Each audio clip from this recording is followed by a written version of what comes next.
yeah, so hi guys. Today I am going to compare two stones. We're gonna have a look at the Chosera 800 and the King 1000. So I had a guy asking me about the differences and asking me to compare them, and that's why I'm doing this video. And it's quite interesting as well, because there are two very different stones, but similar in some ways. The Chosera, or Naniwa in fact, tend to include more polishing agent in their mix. So their stones tend to give a finer edge than what your grit would suggest. So that's why you could compare, say, an 800 grit Chosera to a 1000 grit King. The other thing is the Chosera is quite expensive. The King is on the cheaper scale, the cheaper end. They are similar in sizes, although the Chosera is, if I were to guess, 3 millimeters wider, which does make a difference. Yeah, the Chosera is a splash and go, and the King is a soaking stone. So yeah, so that's what this video is going to be about. The thing I'm not going to do, I'm not going to tell you which stone is best, because that is entirely up to your own preference. Some people like soaking stones, some people like splash and go stones, some people like soft stones, some people like hard stones and stuff like that. So what I am going to do, I'm going to try and put a decent edge on a knife using each of the stones and talk a little bit about them as we go. So yeah, I just wanted to get some towel. And yeah, just a heads up, I got my kids at home, so if someone comes barging in, you know why. So yeah, we're going to sharpen on some blue number 2 carbon steel. Try to get the lighting a little bit better. And we are going to start with the, well, we're just gonna go for it.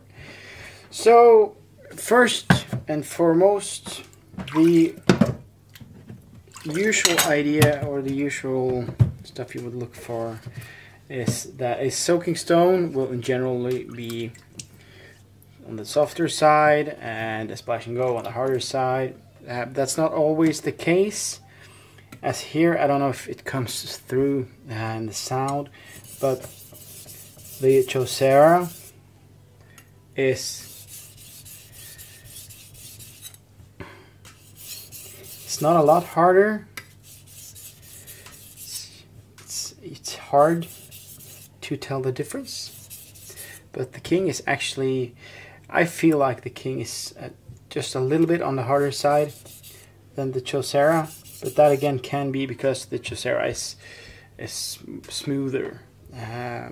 The King feels a little bit more grainier and gives a more direct feedback, if you will. The Chosera is a bit muted and more comfortable to work on if you like softer stones. But not too much of a difference there.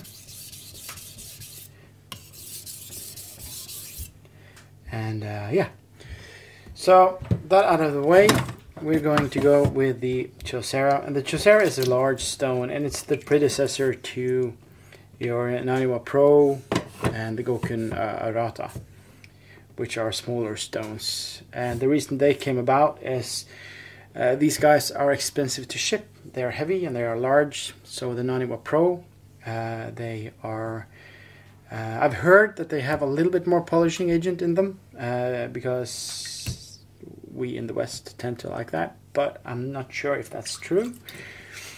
But still, I have used both the Naniwa Pro, the Arata, and the Chosera, and they are almost identical when you work on them, so I haven't been able to notice any difference. So yeah, they were expensive to ship. They're heavy, so Naniwa made smaller for export. That's the Naniwa Pro. And after Suhiro, Shapton had success with the Shapton Pro line with the included boxes and the boxes with the stand on them. Naniwa has started to do the same thing with the Goken Arata, which right now is easier to get in Japan than in the West. So yeah. So let's just go for it. We're going to start with the Chosera here. I'm just going to do a couple of laps end to end. And I am going to feel there's a burr there. So this is an 800 grit stone. You will expect it to be quite fast. And I'm going to do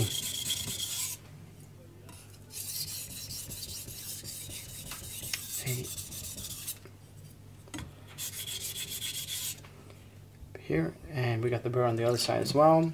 The knife was pretty sharp to begin with, so we haven't got too much to work on here. But the stone is smooth. I have just resurfaced it as well, so it's very flat. It's very good to work on. Good contact with the knife all the way, and as long as you keep it wet, the feedback is quite smooth as well. We are working on an 800 grit stone after all. So I got the burr right about where I want it.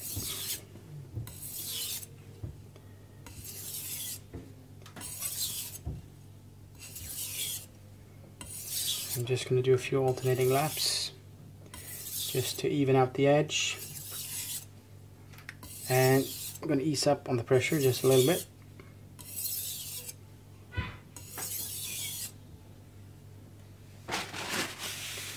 And wipe the knife clean. Sorry, just give me a couple minutes.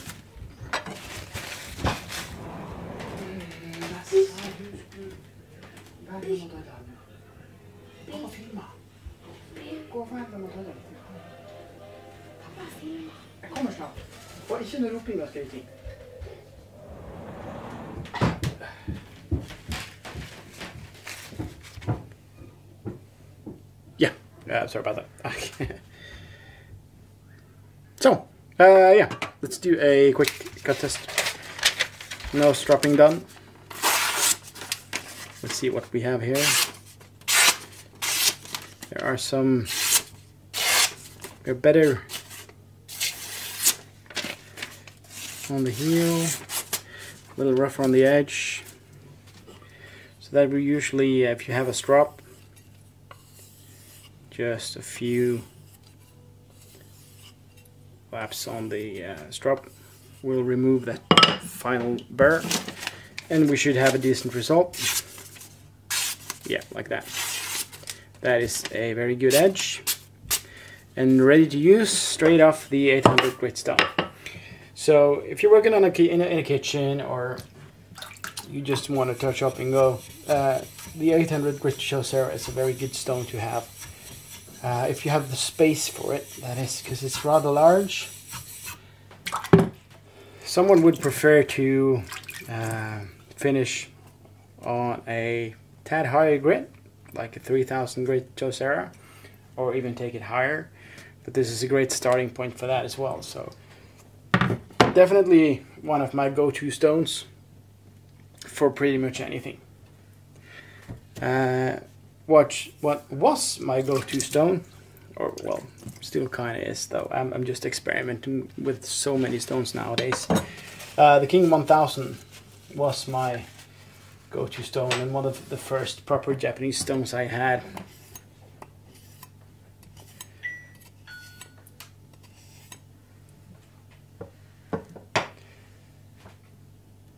I'm sorry, that was the door. Yeah. So let's go for it.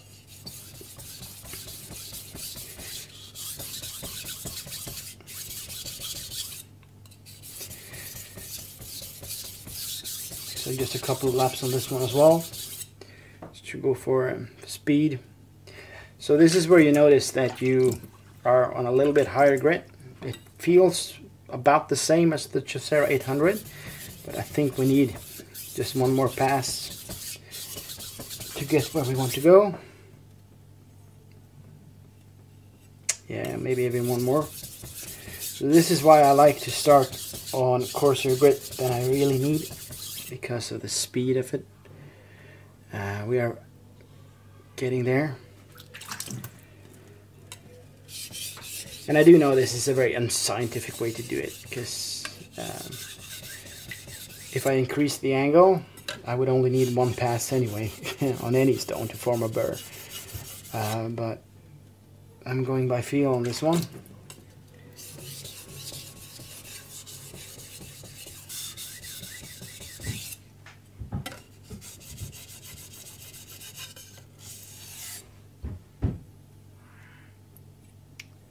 And there we are.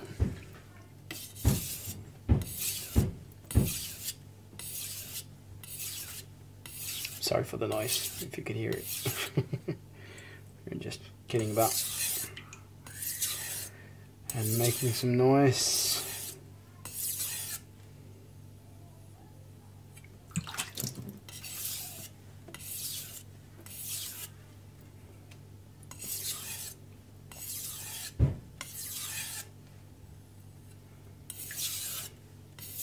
So in some respects, it took a little bit longer to form the burr. At the start, that could be well, when I dulled the knife, that I did it more this time than before. It feels like I have more control of the burr now. But it also feels like I need to be a little bit more careful. But I think that's just because the stone feels just a little bit harder than the Chosera. There's something on the knife there. Well, it's not on the edge though. So yeah, ease up on the pressure. Just careful touches. Like so. And we're gonna wipe off the knife. Do a cut test. And we got a comparable edge that we did. I'm not happy at all. It's at this point because I haven't removed the burr. But there's a very good bite to the edge as well. So if you're doing tomatoes and thin-skinned stuff like that, it's great. We are going to strop this as well. Just do a couple ones on each side. This is a bit much stropping for some of you, I know that, but let's see if we did something to the burr. And yeah. So we got a comparable edge. If I were to say anything, I think the edge we got off the Chosera was just a tiny bit more clean, but then again, that could be me. That could be the strop. There was a little bit of water on the strop just now. Stuff like that tend to make a difference, but still, again, two very similar stones. So yeah, both stones are great in my opinion. I have definitely used the King the most. I have worn out a few during my days as a sharpener. I haven't done so with the Chosera yet because I only recently started to use it. The King, although it feels hard, will need some. It tends to dish. It is a softer stone. It might be that it's just the makeup of the stone, and that the Chosera has more polishing agent in it that just makes it feel softer in the feedback, I guess. I haven't been able to wear down the Chosera as much, although I have been using it a bit. But I have also had to flatten it just because I've done a few barber scissors, beauty scissors, and then it needs to be just completely flat, so that may be why. Yeah, so the king, just to summarize, the king, if you get it, you need to get a stone holder as well if you haven't got one. Both the pro and the con in my book, because I really like to have my stones loose so I can swap them in the stone holder. With the Chosera you get the stone holder as well, which makes it rather large. I would prefer it without the base, to be honest. I haven't. I'm sure you can pry it off, but I haven't tried it yet because I'm afraid to ruin the stone. So yeah. The king is soaking stone. You will need to soak. You will need to plan for it or have it ready to go when you want to use it. The Chosera you can just pull out, just splash and go whenever you feel like it. So that's a plus in my book. Although I tend to like splash and go stones. No, soaking stones. That's not something I tend to worry too much about, but you might. So both stones give similar results. Both stones could get you up and running just straight from the get-go. I would not use them for, you know, chips and stuff like that. Then you would need to go on a coarser grit. And if you want to polish a good looking edge, you will need to go on a finer stone after these. Like the Chosera 300, 3000 or even higher. King has some amazing, not the 4000 grit, 6 and 8000 grit stones. Those that comes with the Nagra, they are great. The 4000 King I don't like so much, but that's just because of the feedback, not the result. So if you have it, that's a great stone as well. So yeah, I think I'm gonna leave it at that for this video. Yeah, if you want to see any other stone comparisons and stuff like that, just let me know and I'll get to it. But for now, I think I'm gonna say bye and have a good day, and I'll see you guys in another video. So have a good day.